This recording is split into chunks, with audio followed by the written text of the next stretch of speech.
bona bahle mhlambe ngokubuka but from Great Britain running into the lake. I think on the show as well. Awesome. Yeah.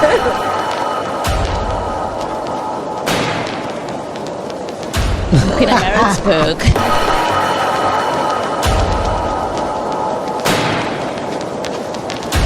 See, Mr. Choice TV. Yeah, actually, thank you.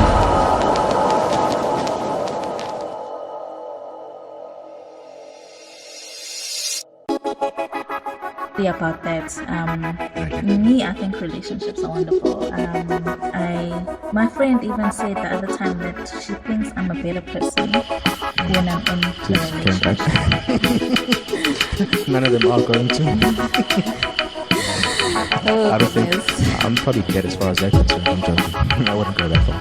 But because every relationship is a lesson, and every relationship teaches you about yourself. I mean, I'm still trying to figure out in these past relationships, as I said, that I fell in love with. What was the point of that? Hi, it's Sips. Hey, what's going on, everyone? I am Bonga, and you are listening to and watching the Unintentional podcast. And today we're here with members of Naked Ends, Louie and Wolf, and the Meister. Welcome to Unintentional podcast. Thank you for having us. Thank you for having us. Welcome back again. Yeah. Actually, good to have you guys. I think it's about 2 years since we first recorded. But just tell us, a bit about yourselves, because in case someone hasn't listened to that episode, who is Louie and Wolf and who is the Meister? My name is the Meister. I'm a music producer and an artist. I'm part of a band called Naked Ends. It's a trio. So it's myself, Louie Van Wolf, and Linda Writer. And Linda Writer is the vocalist. But unfortunately, she could not join us today. She's in Joburg working. But hopefully soon she'll be joining us. Yes. So, yeah. I'm Louie Van Wolf. I'm a producer / musician and DJ. I'm 1/3 of Naked Ends, and we're here. We're missing Linda, unfortunately, but yeah. Okay. When we first spoke to you guys, you weren't part of Naked Ends. Can you tell us how that came about? I think at the back of our minds, we always wanted to be a band, but when we started, it was just Louie and myself, and we decided to work together and create music and look for artists. And then one of the vocalists that stood out for us was Linda. We kept making lots and lots of music with Linda. We'd make a beat and she'd jump on it. And after a while, I think it became clear that we'll probably work better as a trio. And that's how we decided to form a group. So it's something that we've had for a little while, but then last December, I think it was New Year's Eve, that's when we decided to form a to make a formal group. And she's also from Pietermaritzburg. Yes, she's from Pietermaritzburg, but at the moment she's in Joburg working. Okay. And how would you describe your sound to someone who's never heard it before? It's alternative.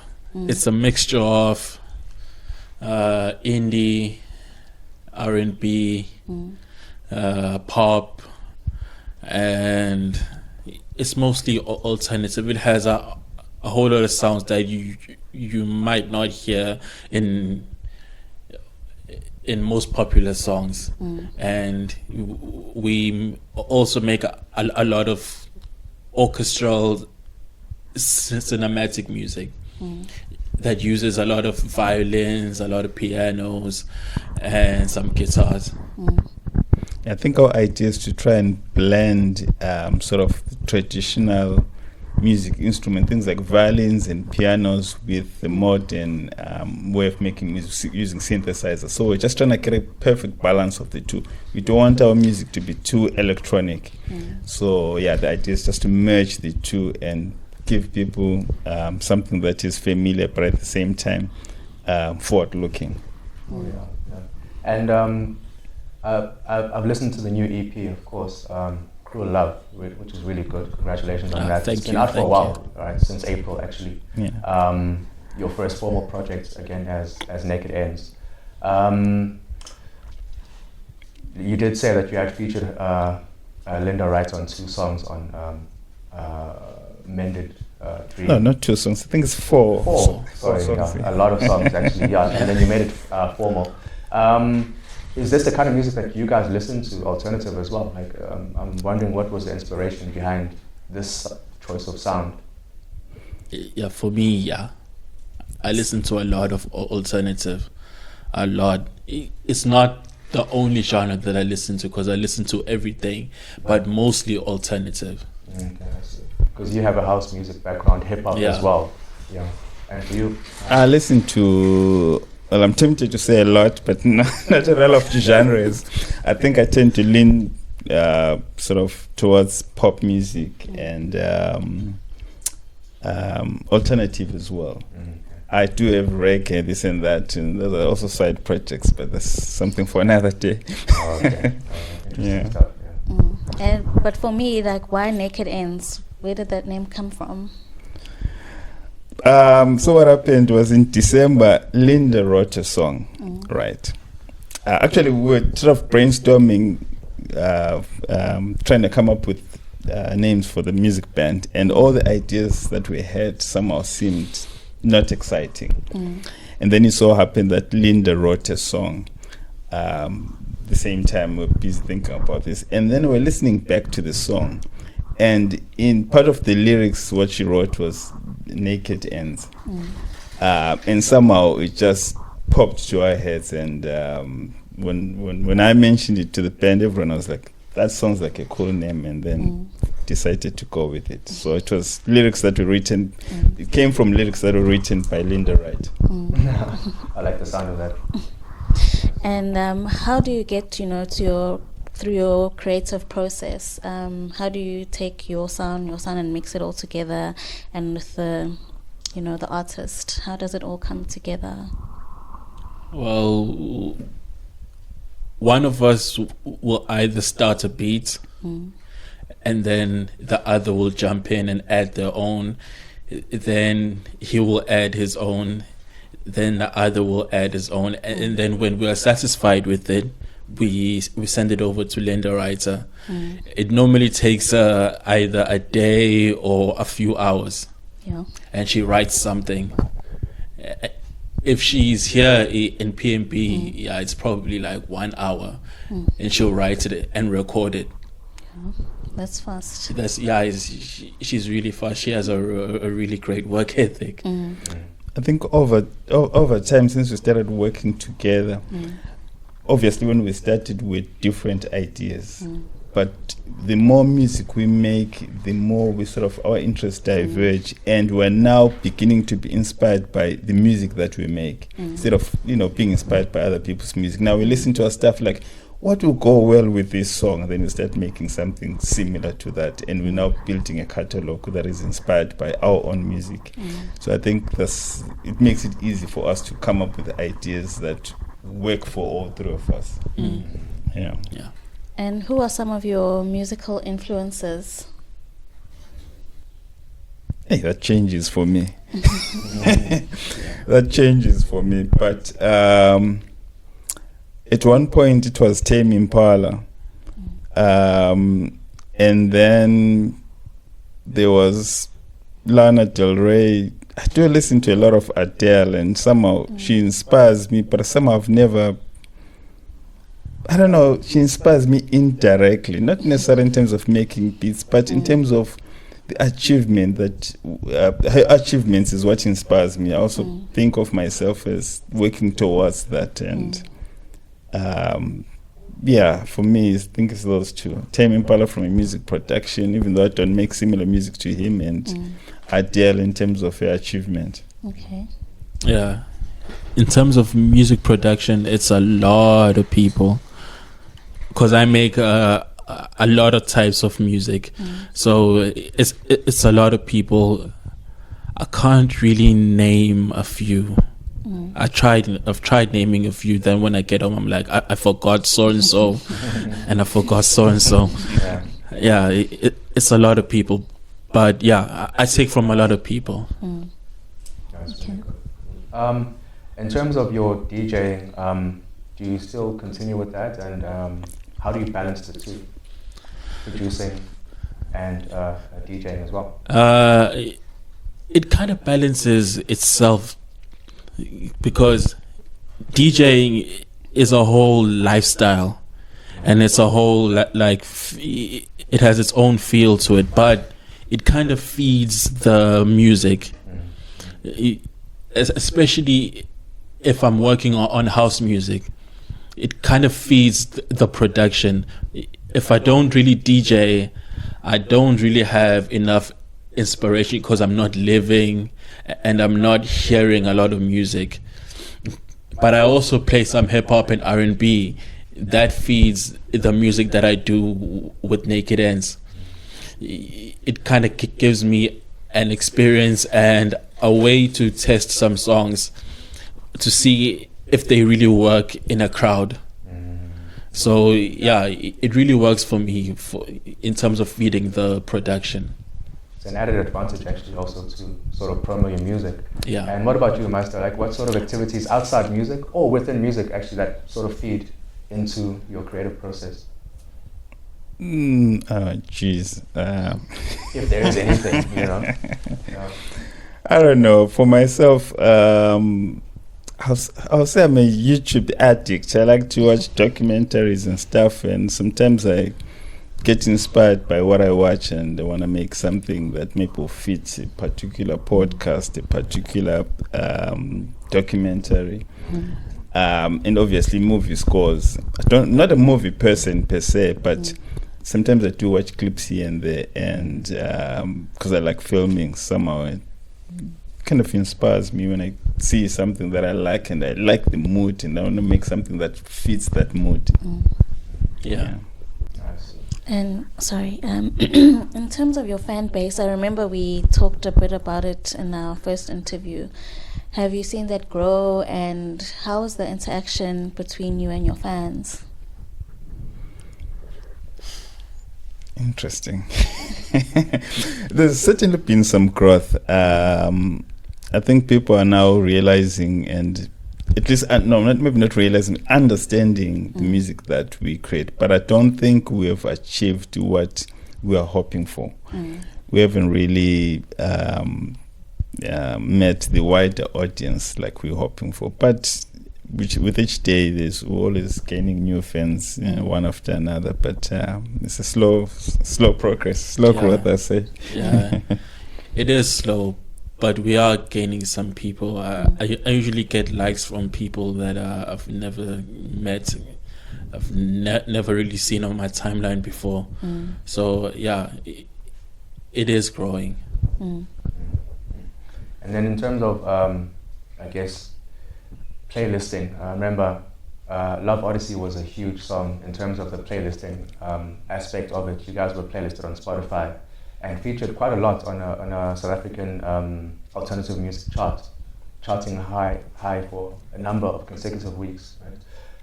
In terms of that market, what are your thoughts on playlisting? Firstly, is it a viable thing for you guys personally as a group? And do you consider, would you advise it also for other musicians on the come up as well? Playlisting, of course, is a very important aspect of music promotion. And obviously, we highly recommend it for everyone.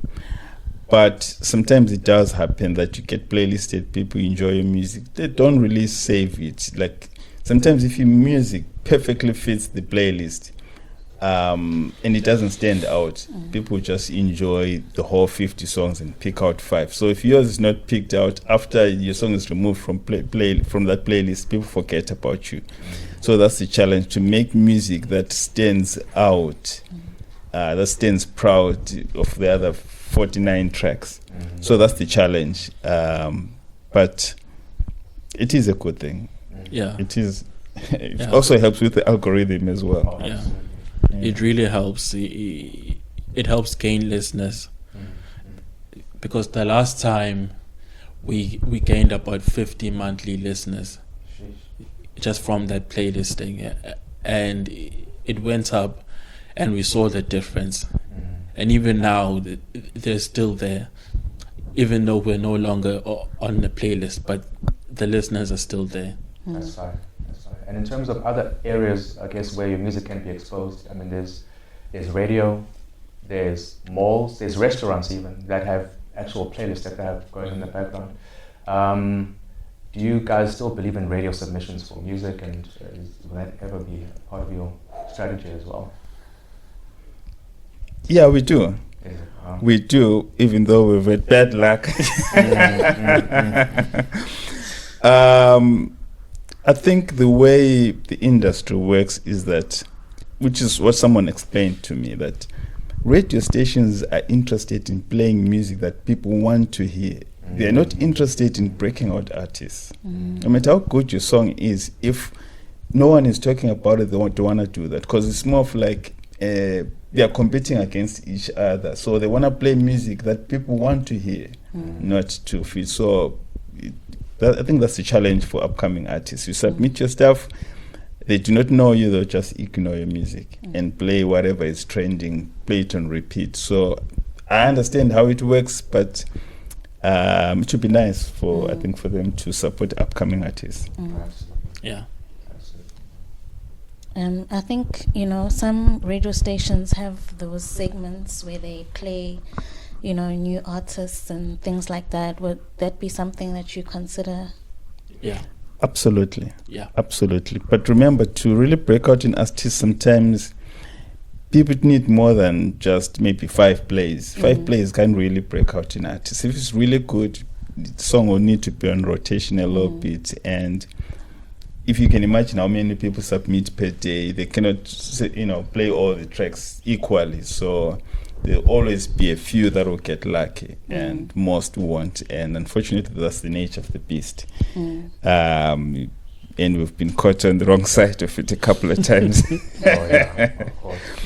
But yeah, of course, we do believe in radio. Yeah. No, that's good to know. And as far as possible future collaborations, do you guys, are there any people that you, because as music producers, I believe, and it's been said by a lot of others, that you're continually creating, on a regular basis. It never stops. So I'm sure there's songs that you guys, tons and tons of songs that you have on the back burner or working on. Are there any artists or future collaborations that you have in mind for Naked Ends and or as individuals as well? As Naked Ends, probably not. We may feature 1 or 2 artists in future, but I think the idea is to keep that music as clean as possible. Not that other people make it dirty, but you know what I'm saying. Just like Ideal hasn't featured anyone, it's a kind of idea. But as individual artists, we are very much interested in collaborating with people. Actually, we have a lot of tracks because Louie and I are quite diverse. We make all sorts of music. We've got Afro beats, we've got house music, we've got we even have reggae music, and pure cinematic scores, like pure cinematic music that don't really need the traditional songs. Maybe it could need a poem of some sort.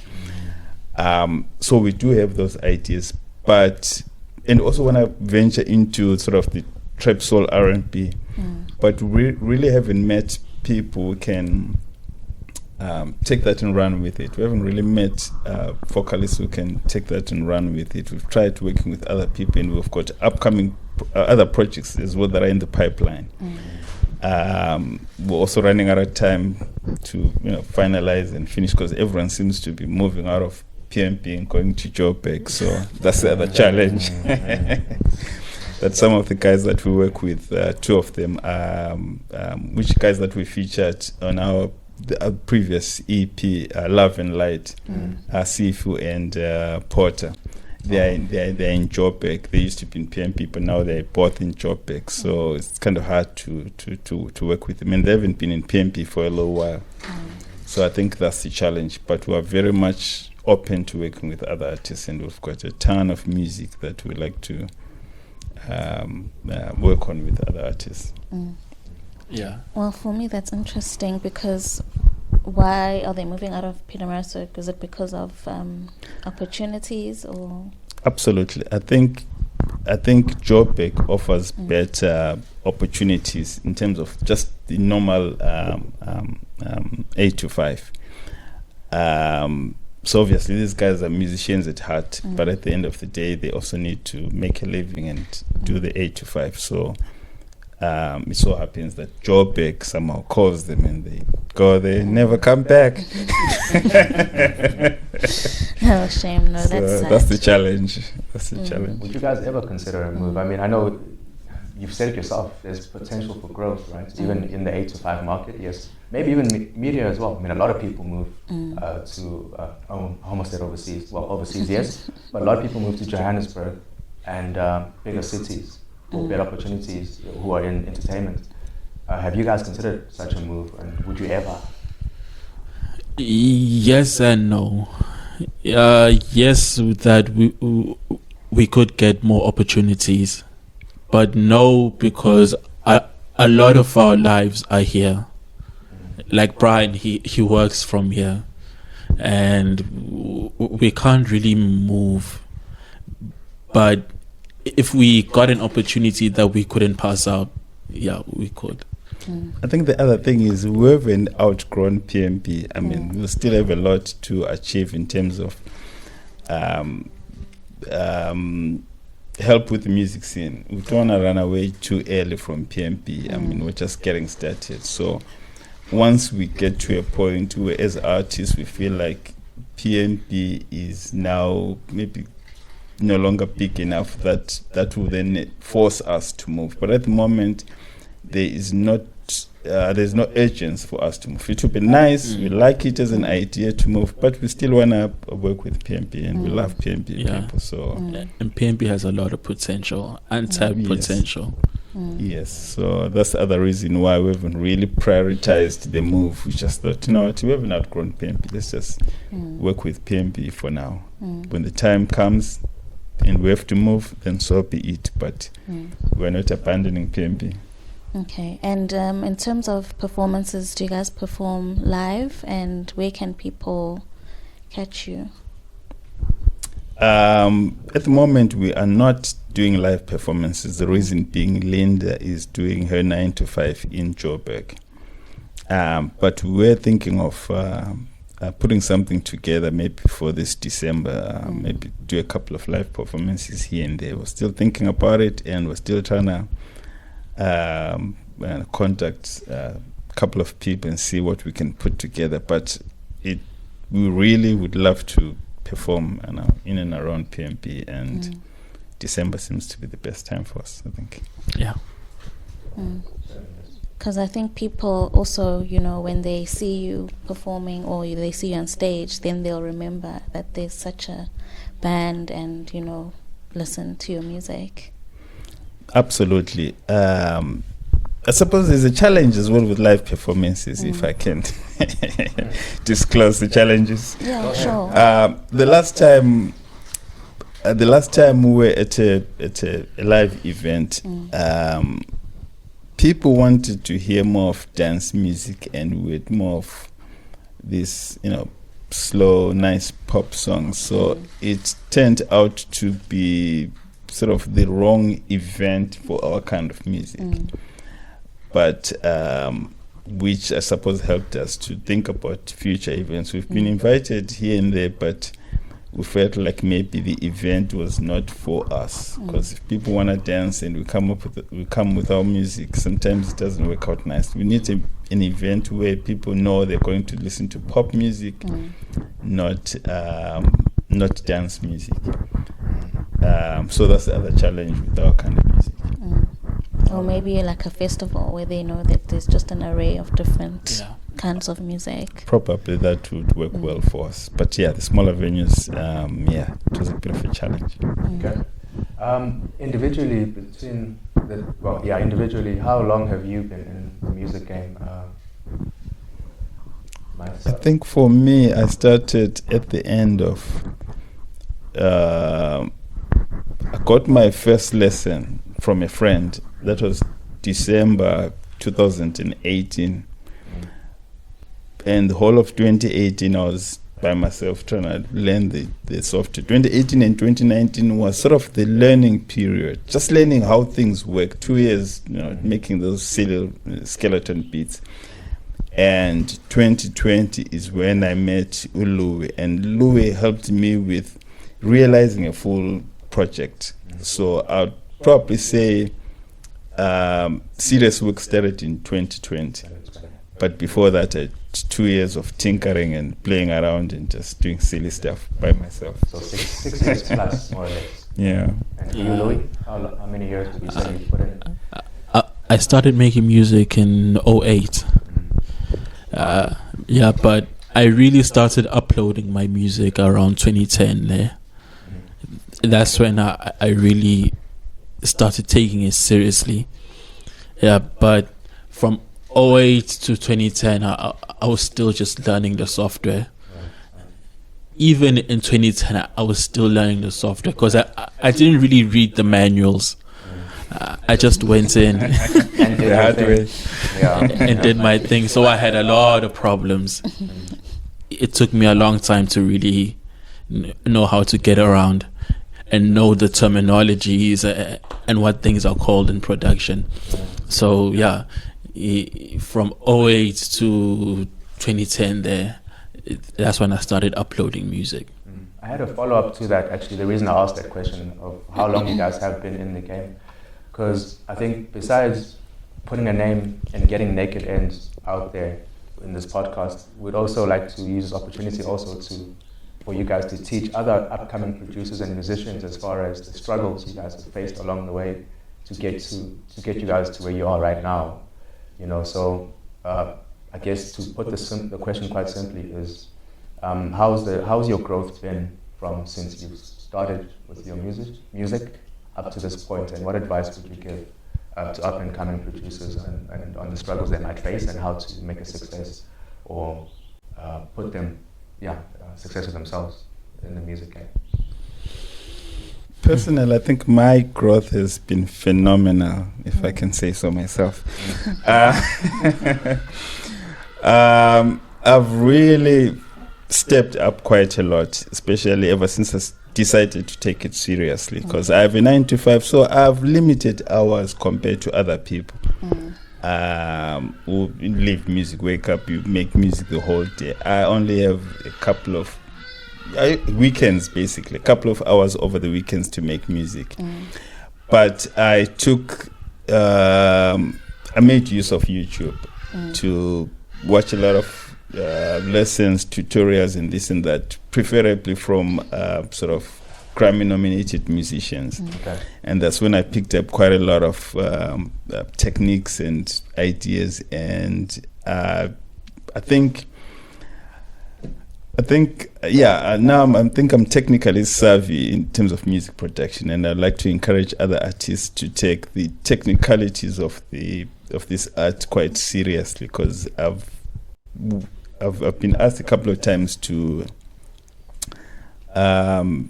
mix other people's music, and I've realized that the creativity is not lacking, it's there, it's in abundance, but the technical side of it is the challenge. People do not read manuals, they don't look for tutorials, no one has data to stream anything, so people just learn from your next door neighbor who dropped out of school. So sometimes the technicalities of the art, people do not really understand it, and I think that's one thing we could improve on as a nation, as South Africa, to put in the work to understand the technicalities a little bit. Yeah, I think too the technicalities. Like I said, I never really read the manuals, and I didn't really watch a lot of tutorials. I only watched the tutorials that I needed for that specific task, for mixing vocals and mixing instruments. But everything else, like the dynamics of mixing music, I didn't really get into that until I met Brian, because he was really into that. And that's when I learned how much of my knowledge had gaps in it. And once I learned that, I realized that I could get so much out of my music, and just how little I was doing. So my advice would be work with other people. Try and find people who either know more or do things differently than you. And you might actually learn a lot. That's good advice right there. True. Okay. So as far as then Naked Ends, you did say you intend on doing shows in December. Well, the plan is to work on doing live performances in December and so on. What is the grand goal, I suppose, or the big goal for Naked Ends? What does the future hold for Naked Ends? I suppose the same for everyone to Take be over the world. successful enough. No. That's the icing on the cake. Yeah. But of course, to be successful enough that we can then spend our entire life, devote our entire lives to music. At the moment, we can't. We really need to do other things, but we'd like to be successful enough to devote our lives to music and just live and breathe music. I think at least that's the goal for Naked Ends, if I can speak for everyone. Yeah, it is. Definitely is. And the passion is certainly there. You could tell with the production and Linda's voice and writing as well. Yeah. When you listen to the songs, the passion is there. And the more you have to showcase, the more people will see that there is a passion for this. And Linda, yeah. And Linda, go ahead. Yeah, Linda is a phenomenal songwriter. She's just amazing. I've never worked with someone like Linda. Yeah. I mean, it doesn't matter what beat it is. I mean, what song it is. She just writes good lyrics, and she writes full songs. Which is quite rare. Most people would write a single line and then consult you and check with you if you like the single line, and and I'm like, no, I can't even evaluate it at this stage. Like, write a proper song. And people are like, no, I want to know if I'm in the right direction. Like, I do not know until you sing a full song. And she's not one of those people. She'll just give you a full song A to Z, and I think she's at 98% of 95% success rate. Like, out of probably 30 or so songs, maybe we have one or two that be like, hey, maybe let's tweak a little bit. So she's really good. And I think that's the other reason why it made it obvious to just work with Linda, because the work ethics is just beautiful as well. She can write like 4 to 5 songs in a day. Yeah. Wow. It's a lot of material. Yeah, it's a lot of material. We're sitting on a lot of material. So when is the next album, or you still pushing Cool Love? I don't want to answer that. I'm joking. It's a difficult question to answer because there are ducks that need to be in a row before we can release music officially as Naked Ends. Of course, we're now officially a band, but we haven't officially released music, and we're thinking for our first release to really make airwaves, and we're trying to get all the necessary support in place before we can do that, which is proving quite challenging. We're hoping to drop something before the end of the year, but the way things are going, there's a chance that we probably might drop a couple of singles before the end of the year, and maybe a full proper project sometime next year. Okay. So I think that's where we stand at the moment. All right. Okay. That's all the questions I have on my end. Yeah, for me too. So is there anything else, or can you just tell us where can people contact you or get your music online? Myself, I'm available on Facebook, Instagram, and Twitter, and my handle is just the same for all social media platforms. It's the Meister SA. Meister is in MEISTER SA. The Meister SA. You find me on all 3 platforms. Yeah. It's Louie Van Wolf across Twitter, Facebook, Instagram, Threads. and soon I'm going to be releasing a project.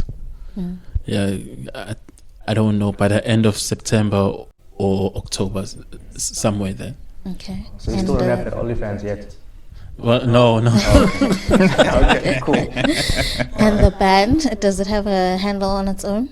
Yeah. Yes, it does have a band. Oops, forgot about that. That is Naked Ends, simply Naked Ends. Okay. Thank you so much for joining us today.